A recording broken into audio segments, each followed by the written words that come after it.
created the Supertrends platform. Can you explain a little bit more about the platform? What does the platform contain? It contains an overview of what goes on in innovation right now.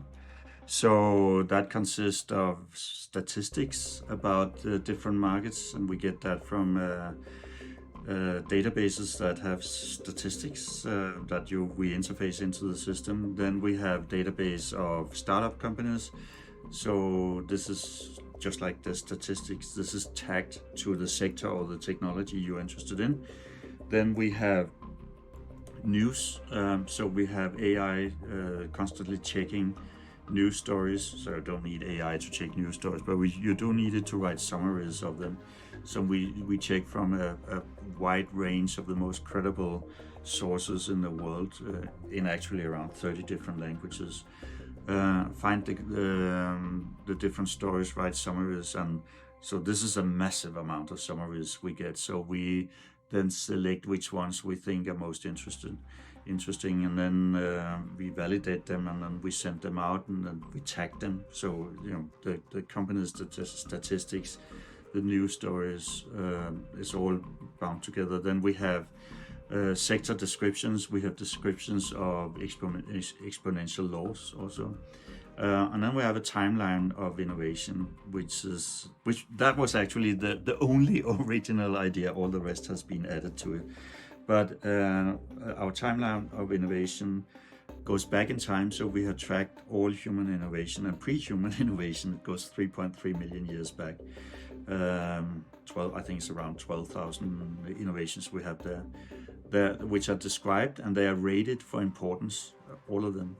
And then they're tagged. So we have absolutely enormous amounts of tags, linking it all together. Would you believe that the invention, the control of fire, is tagged to 15 different things? So it led to pottery, it led to this, that, and the. So that's how it is. So we have this massive grid of innovations that are tagged, and we simply roll it forward. So we roll it into the future, and then you can say, how can you do that?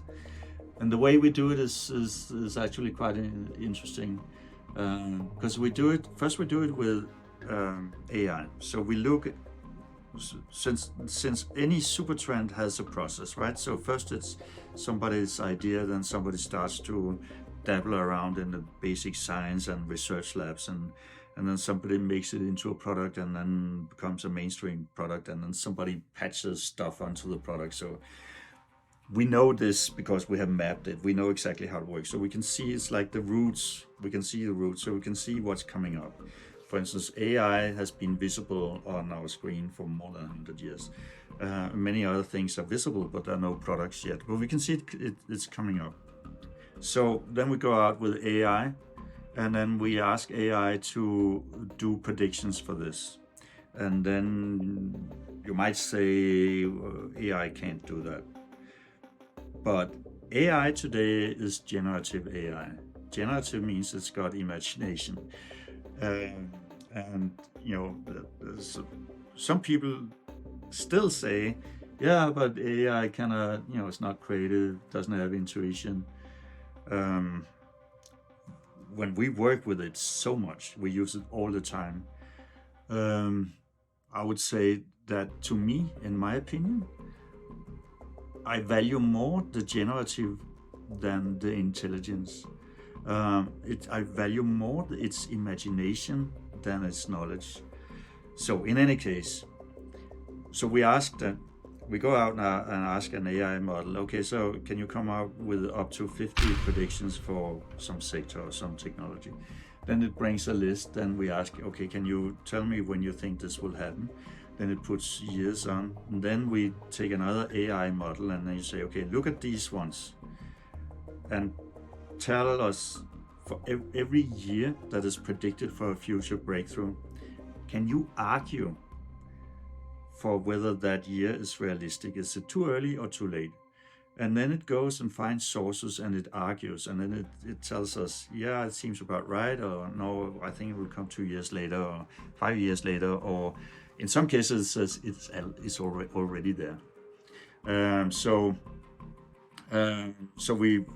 we correct the list until we think it cannot get any better with the process we're doing here. Then we find our system looks at social media and published literature and so on, and finds the leading experts in the world on different subjects and suggests who we should talk with. Then we go to these experts, different sectors, and then say, we can see you're really, really influential, important person here. Would you like to be a Supertrends forecaster or expert? And then they say, yeah, I would like to do that. Then we send them the list, and then we say, this is what AI did for you. Can you edit this? Is there something you want to delete? Is there something you want to add? Do you agree with the years? Do you want to change the years? So we get back an edited list, and that becomes part of our whole forecasting grid. And so we have, as I speak here now, we have about 3,000 different forecasts for everything from from deep technology to the future of cocktails, even, or pet tech and whatnot.